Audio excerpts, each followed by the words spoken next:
বিশ্বে এমন এক পরিবার আছে যাদের এক ইশারায় তাসের ঘরের মতো ভেঙে পড়ত বিভিন্ন দেশের সরকারও। এই পরিবারেরই নিয়ন্ত্রণে রয়েছে বিশ্বের অর্থনীতি, খনিজ তেল, ব্যাংকিং ব্যবস্থা, এমনকি প্রযুক্তি ও ফার্মাসিউটিক্যাল জগতের বহু জায়ান্ট। তবে বিশ্বের অন্যতম ধনাঢ্য পরিবার হওয়ায় পাশাপাশি সবচেয়ে রহস্যময় পরিবারের তকমাও জুটেছে তাদের।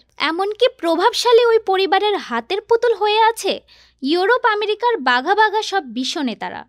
বলা হয় গত শতাব্দীর যুদ্ধ সংঘাত কিংবা শান্তির পেছনে অদৃশ্য ছায়ার মতো কলকাঠি নেড়েছে পরিবারটি, আর এর সব কিছুই তারা ঘটিয়েছে নিজেদের স্বার্থসিদ্ধির জন্য।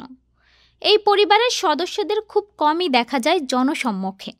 মিডিয়ায় নেই তেমন উপস্থিতি, নেই রাজনৈতিক দৃশ্যমান ভূমিকা, তবু তারাই যেন বিশ্ব রাজনীতির এক নীরব পরিচালক। বিশ্বব্যাপী এই অর্থ সাম্রাজ্যের সূচনা করেন মায়ার আমসেল রথসচাইল্ড, যার নামেই আজকের আলোচিত রথসচাইল্ড পরিবার। 1744 সালে জার্মানির এক ইহুদি পরিবারে জন্ম মায়ার।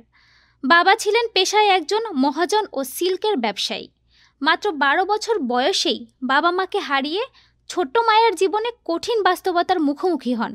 নিঃস্ব বালক বাধ্য হয়েই পাড়ি জমান হ্যানোভার শহরে, যেখানে এক খ্যাতনামা ব্যাংকে শিক্ষানবিশ হিসেবে কাজ শুরু করেন।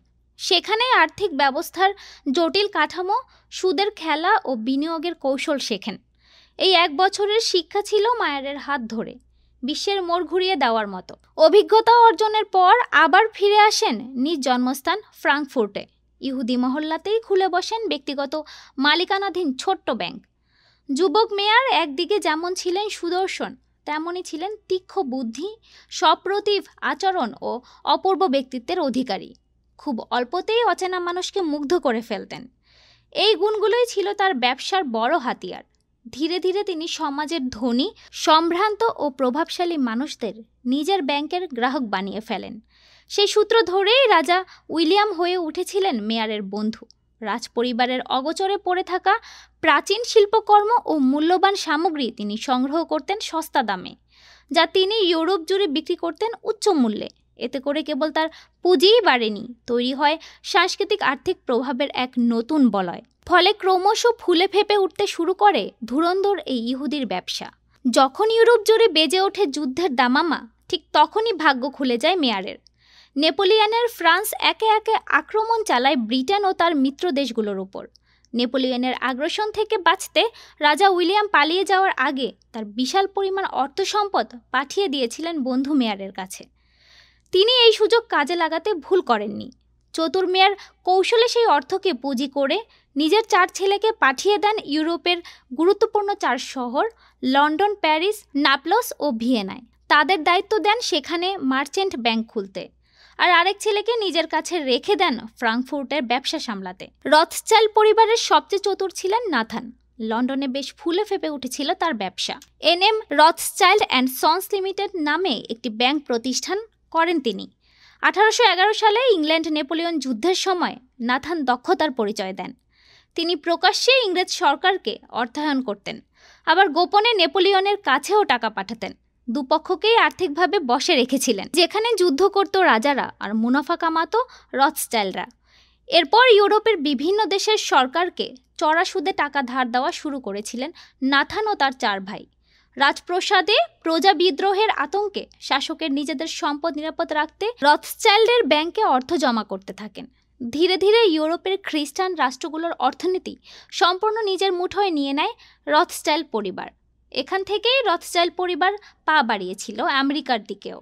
তবে মার্কিন সরকারের কাছে সুবিধা করতে না পেরে অন্তরে জ্বালা ধরে নাথানের। তাই শাস্তি হিসাবে 1812 সালের ব্রিটেন আমেরিকার যুদ্ধ বাঁধিয়ে দিয়েছিলেন অত্যন্ত সুপরিকল্পিতভাবে। যুদ্ধ শেষে বিধ্বস্ত আমেরিকার অর্থনীতি চাঙ্গা করতে 1816 সালে গঠিত হয় আমেরিকার সেন্ট্রাল ব্যাংক, যার প্রধান বিনিয়োগকারী ছিলেন নাথান। এখানেই শেষ নয়। 1904-1905 সালের রাশিয়া জাপান যুদ্ধেও রথসচাইল্ড পরিবার বিপুল অঙ্কের ঋণ দেয় জাপানকে।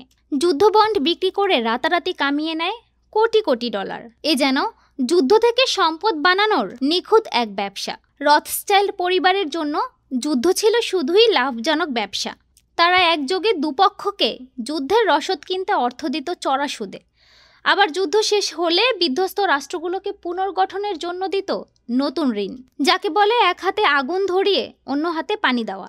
এই কৌশলে দুই দিক থেকেই বিপুল মুনাফা কামাতো রথস্টাইল্ড পরিবার। এক কথায় যুদ্ধই ছিল তাদের সবচেয়ে বড় পুঁজি। এনএম রথস্টাইল্ড অ্যান্ড সন্স ব্যবসা শুরু করার পর কেটে গেছে 200 বছর। ব্যাংকিং ব্যবসা ছাড়াও রিয়েল এস্টেট, সোনা, হীরা, জাহাজ, খনি, হোটেল সহ কয়েকশো ব্যবসা আজও রথস্টাইল্ড পরিবারের নিয়ন্ত্রণে। তবুও রহস্যময় কারণে সমাজ থেকে স্বেচ্ছায় নিজেকে বিচ্ছিন্ন করে রেখেছে পরিবারটি। সমাজসেবামূলক অনুষ্ঠান ছাড়া ক্যামেরার সামনে খুব কমই দেখা যায় এই পরিবারের সদস্যদের। ডেস্ক রিপোর্ট, আজ বার্তা।